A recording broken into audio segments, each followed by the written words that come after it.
আমি তো বলি আমার জাতি যদি কিচ্ছু না করত,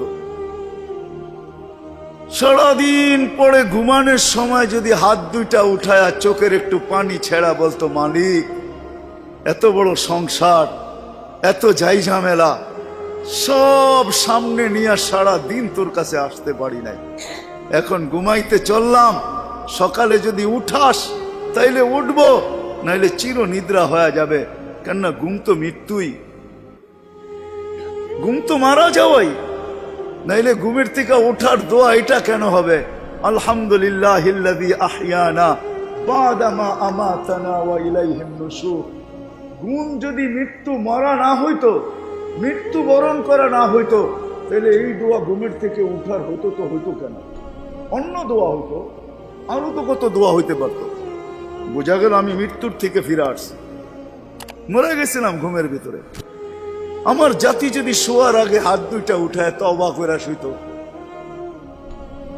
নারী পুরুষ নির্বিশেষে, এইখানে তো এই বিশাল ওই মাথা পর্যন্ত একজনও পাওয়া যাবে কিনা যে ডেলি আমি ঘুমানোর আগে কমসে কম একটু হাত উঠায় তওবা করে হইলেও ঘুমাই, আল্লাহকে বইলা ঘুমাই, আল্লাহ যেমন করার ছিল সারাদিন করতে পারি নাই, যেমন পড়ার ছিল পড়তে পারি নাই, তোমার দিকে ছুটার ছিল সরতে পারি নাই, আমি কিন্তু মাপ চায় ঘুমাইতেছি।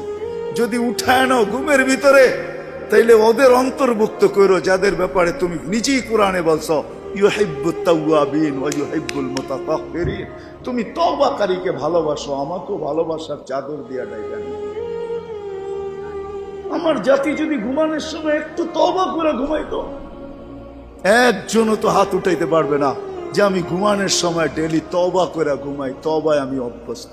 যুবক আসো, ভাবো, সবার পায়ে হাত রাখা বলতেছি, যে যে স্থানে আছি, যার যতটুকু পজিশন দুনিয়াতে, রিক্সা চালাও, তুমিও ভাবো যে এই ছোট জীবনটা কেন দিলেন? বাবা উচিত কেন দিলেন? ওই জান্নাত পাওয়ার জন্য দিলেন। বলে আপনি কি করে বলেন? এই জন্যই বলি, কেন আমাদের যাত্রা জান্নাত থেকে, আমরা জান্নাতে যাব। আদম আলাইহিস সালাম জান্নাত থেকে যাত্রা শুরু করছেন, আবার উনি ফিরা জান্নাতেই যাবেন। আমাদেরকে যদি আল্লাহ জান্নাত না দিবে, তাহলে মুসলমানের ঘরে আমার অস্তিত্ব দিল তো দিল কেন? আমি তো ডিমান্ড নোটও ভরি নাই, আমি তো আল্লাহর কাছে চাইও নাই, আমি তো আল্লাহর কাছে অনুরোধও করি নাই। আল্লাহ সদ ইচ্ছায় আমাকে মুসলমানের ঘরে পাঠাইছেন। দুনিয়াতে পা রাখতে দেরি, আজান একামতের ধ্বনি আমার কানে আসতে দেরি হয় নাই। কিন্তু সব সত্য, কিন্তু এটাও সত্য আমি সবকিছু পাওয়ার পরে হারায় গেলাম, আল্লাহকে ভুলা গেলাম। এই জন্যই কোরআন আমাদের কানে ধ্বনি দেয়, কুতিলাল ইনসানু মা আকফারা। ও মানুষ, তুই অকৃতজ্ঞ হইলি তো হইলি কি করে? উচিত তো ছিল ফল আসলে গাছ আরো ঝুঁকবে, ফল আসলে আরো ঝুঁকবে। উচিত তো ছিল শিক্ষিত মানুষগুলা শিক্ষিত হইয়া 24 ঘন্টা আল্লাহর কুদরতি পায়ে পড়া থাকবে। উচিত তো ছিল ধনী ধন পাওয়ার পরে আল্লাহর কাছে কাছে থাকবে। উচিত তো ছিল যুবক যৌবন পাওয়ার পরে আল্লাহর কুদরতি পায়ে যায় মাথা ঠেকায় দিবে, মালিক তুই আমাকে যৌবন দিছিস, দূরে যাই তো যাই কি করা, যৌবন তো তোরই দেওয়া। 24 ঘন্টায় আমাদের উপরে রহমতের বৃষ্টি বর্ষিত হইতে থাকে। তারপরও আমাদের সমাজের মানুষগুলা একটু ভাবে না, একটু চিন্তা করে না এই ছোট জীবনটা কেন দিল। আসলাম আর যাব। উর্দুতে বলে খানা কামানা খানা সোনা সুবা পাখানা। এটার জন্য তো দুনিয়ায় দেন নাই, জীবনটা দেন নাই যে কামাবো, খাবো, ঘুমাবো, আর সকালে খালি করব, আবার কামানোর জন্য ছুটবো। মা বোনরা হয়তো একটা আটটা বেশি করে, পকানা সাজনা সাজানা, খানা খিলানা, সোনা, আর পরেরটা তো সবারই সমান। এতটুক হয়তো মা বোনদের দুই একটা বেশি, চার চারা তো পুরুষের সমানই। এই জন্য জীবন কানা। আসেন ভাবি, কোন দিন এটা ফুরে যাবে কেউ জানবে না। মৌত কারো কাছে মিস কল দিয়ে আসে না। দুনিয়ার কোনো ব্যক্তিত্ব নাই, একজন ব্যক্তিত্ব ছিলেন, মৃত্যু যার কাছে বইলা আসতে হয়েছে। আল্লাহ নিজে বলছেন মালাকুল মৌতকে, বন্ধুর কাছে যাবে, অনুমতি দিলে ঢুকবে, নাইলে ঢুকবে না। অনুমতি নিয়ে বুকে হাত রাখবে, নাইলে রাখবে না। আমার বন্ধুর অনুমতি ছাড়া হাত রাখবে না বুকে। একজনই দুনিয়াতে ব্যক্তিত্ব ছিল যার কাছে অনুমতি নিয়ে আসছে, কারো কাছে আজ পর্যন্ত অনুমতি নিয়ে আসে না, আর আসবেও না। সত্য এটাই। এই জন্য আসেন, ওই জান্নাত, এটাই আমাদের ছোট জীবনটার উদ্দেশ্য। এই জন্যই আল্লাহ ডেলি ডাকে, 5 বেলা ডাকে, গ্যারান্টি দিয়া ডাকে, সিল লাগায়া ডাকে। ইদা সালুহা সালুহা সাইরুল আমাল। 5 ওয়াক্ত নামাজ যদি এই উম্মত কমপ্লিট করে দেখাইতে পারে, তো আল্লাহ আমাদের নবীজির সাথে ওয়াদা করছেন, আমিও আপনার উম্মতের জীবনকে কমপ্লিট বলে লেখা দিব।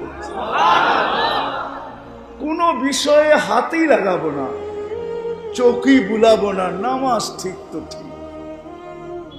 মুহাম্মদুর রাসূলুল্লাহ সাল্লাল্লাহু আলাইহি ওয়াসাল্লাম এই জন্যই আসছেন, এই জন্যই জীবনটা ভর চোখের পানি ঝরাইছেন, এখনো জড়াইতেছে। কিয়ামতের মাঠে আমাদেরকে নিয়ে চিৎকার দিবে, উম্মতি উম্মতি বলে চিৎকার দিবে। আসছিল যুবক, যৌবন অবস্থায় তোমাকে জান্নাত পাওয়ায় দেওয়ার জন্য, নাইলে যে হাদিস শুনাইছি এটা কোনোদিন হইতো না, কোনোদিন হইতো না। যৌবন আসতে দেরি, পাইতে দেরি, তোমাকে জান্নাতের নিচে গ্যালারি বুকিং দিতে দেরি হবে না। তোমার জন্য আরশের নিচে তোমার জন্য গ্যালারি বুকিং হবে, সুপার ডিলাক্স গ্যালারি।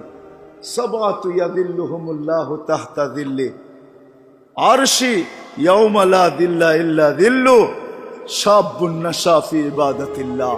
ওই যুবক যে দুনিয়ার এই গান্দা জিনিসের থেকে 60-70 বছরের জন্য চোখ বন্ধ করে নিছে, কান বন্ধ করে নিছে, জবান বন্ধ করে নিয়ে দৌড় লাগাইছে, আল্লাহ বলে তোমাকে আরশের নিচের সুপার ডিলাক্স গ্যালারিতে জায়গা দিবে।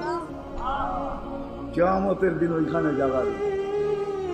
হ্যাঁ, ওইখানে শুধু খালি মুখে বসে থাকতে হবে না, সব থাকবে ওইখানে, সব খাইতে থাকবে, সব বুক করতে থাকবে। আমল নামা উঠতে উঠতে ডাইনাতে চলে আসবে, তোমার যাইতেও হবে না, উঠতে উঠতে ফেরেশতা নিয়ে আসবে হাতে, ডাইন হাতে।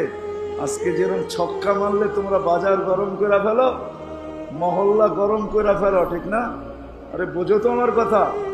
তার ছক্কা ক্রিকেটে দেখো না, মাঝে মাঝে তোমাদের পছন্দের প্লেয়ার যদি ছক্কা মারে বা টিম যদি ছক্কা মারে, তাহলে পুরো বাজার গরম করে ফেলো, ঠিক না? আমল নামা ডাইনাতে আসতে দেরি, আরশের নিচ গরম করতে দেরি করবে না। উমুকরা উ কিতাবিয়া বলে একটা চিৎকার দিবে, আরশ পর্যন্ত কাইপা উঠবে। আল্লাহ মুস্কি মুস্কি হাসবে যে দেখো কি চিৎকার দিতেছে। ডাইনাতে চলে আসবে, আম্মা মান উতিয়া কিতাবাহু বিয়ামিনি। ডাইনাতে আসতে দেরি, চিৎকার দিতে দেরি হবে না। এটা চিৎকার, খুশির চিৎকার। উমুকরা ও কিতাবিয়া। আর শুধু এটাই না, ওইখানে যে নাস্তাও খাবে। বললাম না খাওন আছে, খাওন আরশের নিচে। জান্নাতের মাছের কলিজার কাবাব আর জান্নাতের রুটি খাওয়াবে।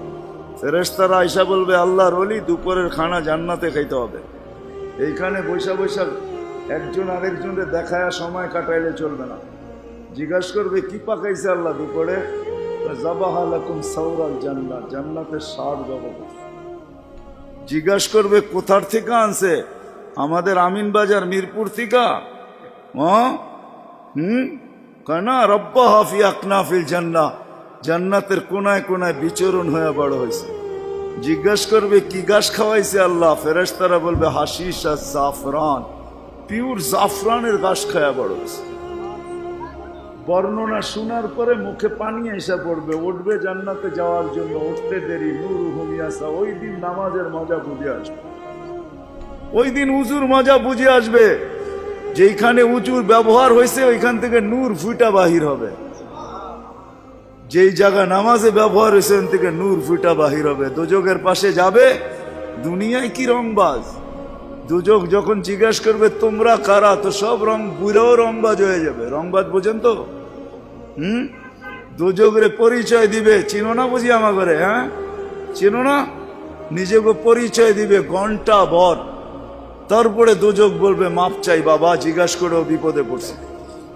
তোমরা ধীর গতিতে পার হবে না, দ্রুত গতিতে পার হবে। কাইলা তাশউর, এমন না যে পদ্মা ব্রিজ নতুন দেখতে গেছো, গাড়িওয়ালা করে বলছে আস্তে আস্তে চালা, একটু দেখালোই, আবার কবে আইনা নাই, ঠিক না? ওটার ভিতরে লেখা আছে কিন্তু কত মাইল স্পিরিটে চালাইতে হবে, এর চেয়ে কম দাঁড়াইলে খবর আছে, সিসি ক্যামেরা লাগাইয়া দিছে। কিন্তু দুযোগও বলবে দীর্ঘতিতে যেও না, আগুন নিভা যাবে, তোমরা এরম দত্তিতে পার হবে যে খবরই না হয়, উঠবে আর ওই পারে যে ঠক করে লেগে যাবে। আর ফেরেশতারা প্রটোকল দেওয়ার জন্য দাঁড়ায় থাকবে। ওয়াসিকাল্লাযীনা তাকাউ রাব্বাহুম ইলাল জান্নাতি সুমারা হাত্তা ইযা জাউহা ফুতিহাত আবওয়াবুহা ওয়া ক্বালা লাহুম খাজানাতুহা সালাম। ফেরেশতারা প্রটোকল দিবে, বলবে চিরদিনের লেগে ঢোকো জান্নাতে।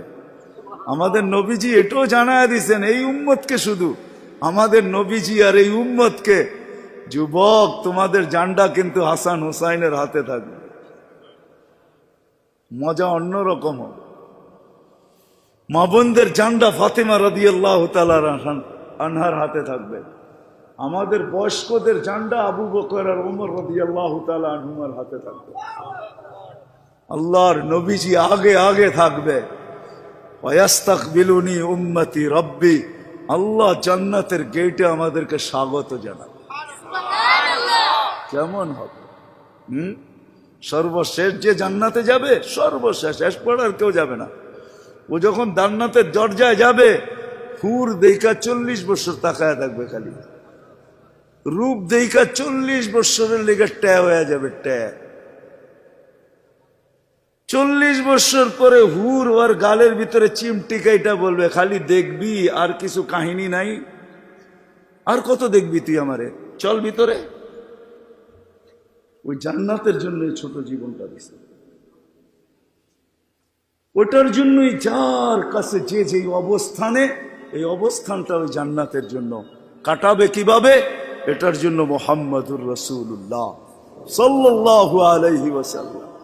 আমি তো বলি যুবক, হায় এই জীবনে তো কতবারই চুল কাটলা, ঠিক না? কাটো নাই চুল?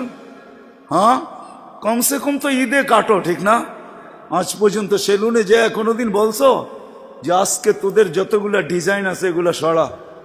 ও যদি বলে তোর মাথায় কি হলো, কয় না না সরা তুই এই ডিজাইন। আজকে আমি নিয়ত করে আসছি আমার চুল কাটবো আমার নবীর ডিজাইনে, আমাকে কাটা দিবি। একজন যুবক দেখো, বলো কসম খোদার, যদি তুমি নবীর মহব্বতে একদিন চুলও কাটতে পারো, তাহলে আমি জানি তোমার যদি ঈমান নিয়ে মরতে পারো, একদিনের চুল কাটা তোমাকে জান্নাতে নিয়ে যাবে। নবীর আদর্শ আল্লাহর কাছে বড় প্রিয়।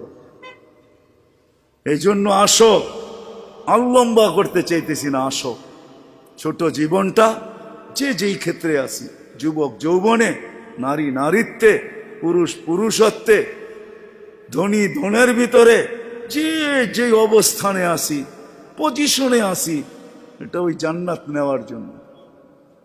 নাইলে পস্তাইতে হবে, সওয়া যাবে না, এটাই সত্য। এক এক দুযোগীর এক একটা দাঁত হবে 10 কিলোমিটার চওড়া, উপরের মারিটা হবে 160 কিলোমিটার, বসতে জায়গা লাগবে 470 কিলোমিটার। ওই পাহাড় আমি 4 বার এই 2 চোখে দেখছি, ইয়ামানে জাবালে বায়দা, যেটার সমান এক একটা রান হবে। হায়, সইতে পারবে না। তোমাকে মুসলমানের ঘরে অস্তিত্ব দিছেন এই জন্য না, তোমাকে মুসলমানের ঘরে অস্তিত্ব দিছে যুবক এই জন্য যে তুমি যৌবন দিয়েই আল্লাহর কাছ থেকে জান্নাত নিয়ে নিবে। পরের সময়টা যেটা থাকবে ওটা শুধু বোনাস থাকবে। জান্নাত তুমি নিয়ে নিবে, পরে যা সময়টা পাবে এটার জন্য তোমার পদ মর্যাদা বাড়তে থাকবে, জান্নাতে মর্যাদা বাড়তে থাকবে। কিন্তু জান্নাতের প্লট তুমি যৌবন দিয়ে নিয়ে নিবে, এই জন্য তোমাকে যৌবন দিয়েছে। আসো আজকে সবাই মিলে অঙ্গীকার করি, বুলার রাস্তার থেকে ফিরে আসি আর ভাবি যে আমাকে কিন্তু জান্নাত নিয়ে যেতে হবে। ওইখানে কোনো পরিচয় চলবে না। যদি চলতো তাহলে একটা কথা বলেই শেষ করতেছি, দুনিয়ার কারো যদি নাও চলতো তাহলে আবু তালেবের জন্য চলতো পরিচয়। আবু তালেবের চলতো, যেই নবীর পিঠের ছোঁয়া পাইলে ভাগ্য খোলে, আল্লাহর রসুল খেজুর গাছে পিঠ লাগায় জুমার খুতবা পড়তেন। যেই দিন মেম্বরে উঠছেন, পা রাখছেন, খেজুর গাছ বাচ্চার মতো ফুফায় ফুফায় কাঁদতেছিল, বিলাপ করতেছিল, আমাকে বঞ্চিত করলেন কেন? পেটের ছোঁয়া দিতেছিলেন, ধন্য হইতেছিলাম, কেন বঞ্চিত করলেন? মেম্বরে কেন পা দিলেন? আল্লাহর রসুল সান্ত্বনা দিতে দিতে এই পর্যন্ত সান্ত্বনা দেওয়ার পরে কান্না থামছে যে তোকে আমি জান্নাতে নিয়ে যাব। দুনিয়াতে তুই খেজুর খাওয়াইতে পারিস না, তুই জান্নাতে খেজুর দিবি, আমি খাবো। ওই আবু তালেবই আল্লাহ রসুলের ছোঁয়ায় ধন্য হতো। 44 বৎসর চাচার সিনায় থাইকা বড় হয়েছেন। 44 বৎসর পর্যন্ত চাচার সিনায় ছিল। ও যুবক, আমি চুল কাটার কথা এই জন্য বলতেছিলাম। আনাস ইবনে মালিক রাদিয়াল্লাহু তাআলা আনহু বলেন, আল্লাহর রসুল আমার ঘরে আসছে, আমি দস্তরখান বিছায়া দিছি, খাইছেন, দস্তরখান দিয়ে হাত মুছছেন। ওই দিন থেকে নিয়ে আজ পর্যন্ত যতদিন বেঁচে থাকবো দস্তরখানকে পানি আর সাবান দিয়ে আমি পরিষ্কার করি না, আর করবো না। যখনই ময়লা হয় আমি আগুনে নিক্ষেপ করি, আগুন ময়লা খায়া ছাই কইরা ফেলে, আমাকে চকচকে দস্তরখান ফেরত দেয়। একটা সুতাও জ্বালানোর ক্ষমতা রাখে না। যেই রসুলের হাতের ছোঁয়া পাইলে দুনিয়ার আগুন, দুনিয়ার সুতা পড়তে পারে না। তুমি যদি ওই রসুলের স্টাইলে চুল কাটো তো দুজক তোমাকে ধরবে, তো ধরবে করতে। আমার কাছে লজিক আছে, যুক্তি আছে। আসো, কোনো পরিচয় চলবে না, চলবে শুধু মুহাম্মদুর রাসূলুল্লাহ, তার আদর্শ চলবে। এই জন্য আসেন, ওয়াদা করি আজকের থেকে যে আমি আমার জীবনটাকে আল্লাহর রসুলের আদর্শে যে জায়গায় আছি, গরিব গুরবতের ভিতরে থেকে, হায় গরিব তো ভাবে দুনিয়াও পেলাম না, আমিও ভাবি গরিব দুনিয়াও পাইল না, আখেরাত যেন হাতছাড়া না হয়। কিয়ামতের মাঠের আধিপত্য গরিবদেরই থাকবে। একটাই সম্প্রদায় কিয়ামতের মাঠে যাদের হিসাব কিতাব হবে না, কানে কানে ফেরেশতা বলবে ইনতালিকু ইলাল জান্নাতি বিগাইরি হিসাব ওয়ালা কিতাব, তোমাদের হিসাবও নাই কিতাবও নাই, চলো জান্নাতে চলো। এই জন্যই আল্লাহ রসুল গরিবদের ভিতরে উঠতে চাইছেন। অহশুরনি ফি জুমরাতিল মাসাকিন, হিসাব কিতাব নাই। শুধু এইখানেই শেষ না, আল্লাহ বলবে তামাত্তাউ 500 আম হাত্তা ইয়াদখুলাল আগনিয়া, দুনিয়াওয়ালারা দুনিয়ায় ভোগ করছে 60-70 বছর, তোদেরকে দেখায়া দেখায়া, তোরা খাবি 500 বছর ওদেরকে দেখায়া দেখা। 500 বছর পরে ধনীদেরকে যেতে দিবে। এই পাশে বসায় রাখবে, বলে বসো আর দেখো ভিতরে কি করে। গরিব বড় বড় বার্গার লইব, 2 হাতে ধরে টানবো আর খাইব। বড় বড় গ্রিল লইব, দুনিয়ার যত খানা জান্নাতের এটা লইব, আর লম্বা লম্বা টান দিব আর দেখাইব আর চোখে টিপি দিব। কি বেরিয়েছেন কেন? ঠিক না? আমি তো মাঝে মাঝে বলি, হুজুররা কি বলবে জানি না, হুরেরও যদি আয়ে বলবো পরে অনেক সময় আছে তোর লোকে দেখা করার, যা এখন 500 বছর খাওয়ার অনুমতি দিছে, দুনিয়ার 60টা মিটায় লই, 500 বছর খায়া লই, পরে দেখা করবো বাগেন থেকে। হুরের কাছেও যাবে না। আল্লাহ ওই গরিবকেও ওই ক্ষেত্র দিছেন, ধনীর জন্যও দিছেন। ধনীর জন্য যে দেন না এমন না। তাহলে ফুসাইল ইবনে ইয়াজ রহমতুল্লাহ আলাইহি বলতেন না, আমাদের সমাজের বিত্তশালীরা যদি গরিবের বাড়িতে যায় আর যা তালাশ করে কার ঘরে কি পাক হইল কি হইল না, আল্লাহর রসুল বলে তুবাল আমির আলা বাবিল ফকির, এর চেয়ে উত্তম ধনী কেউ নাই যে গরিবের দরজায় যায় খটখটায়। ফুজাইল ইবনে ইয়াজ বলে তুমি 1 লোকমা ক্ষুধার্তের মুখে উঠায় দিবা, লোকমাতুন ফি বাতনিন যায় খায়রুম মিন বিনাই জামে, একজন আল্লাহর ঘর বানায় যা না পাবে, তুমি গরিবের ক্ষুধার্তের মুখে 1 লোকমা উঠায় দিয়ে এর চেয়ে বেশি সওয়াব পাবে। আল্লাহর ঘর বানাইলে জান্নাত পাওয়া যায়, গরিবের মুখে 1 লোকমা খানা উঠায় দিয়েও জান্নাত পাওয়া যায়। হাদিসে কুদসি আছে, আল্লাহ বলে আমি ক্ষুধার্ত ছিলাম, তুমি কেন খাওয়াইলে না?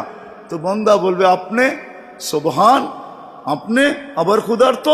তো আল্লাহ মানুষ সামনে নিয়ে আসবে, এ ক্ষুধার্ত ছিল, তোমার কাছে হাত পাচ্ছে, তুমি ধাক্কা দিয়া বাহির করে দিছ, একে খাওয়াইলে আমাকে খাওয়ানো হতো। জিজ্ঞেস করেন হাদিস আছে না নাই? আমি কাপড়হীন ছিলাম, তুমি কেন আমাকে কাপড় পরাইলে না? ধনীকেও ধন দিছেন এই জন্য, শিক্ষিতকেও শিক্ষা দিছেন এই জন্য।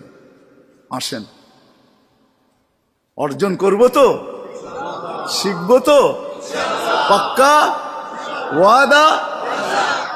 নামান সর্বশেষ ওয়াদা, আজকের থেকে নামাজ ছাড়বো না। ওয়াদা, কিন্তু ওয়াদা হইলে উঠান, নাইলে উঠান না। আজকের থেকে নামাজ কোনো মতে ছাড়বো না। আর সর্বশেষ কথা, আলেম ওলামাদের কাছ থেকে শিখ।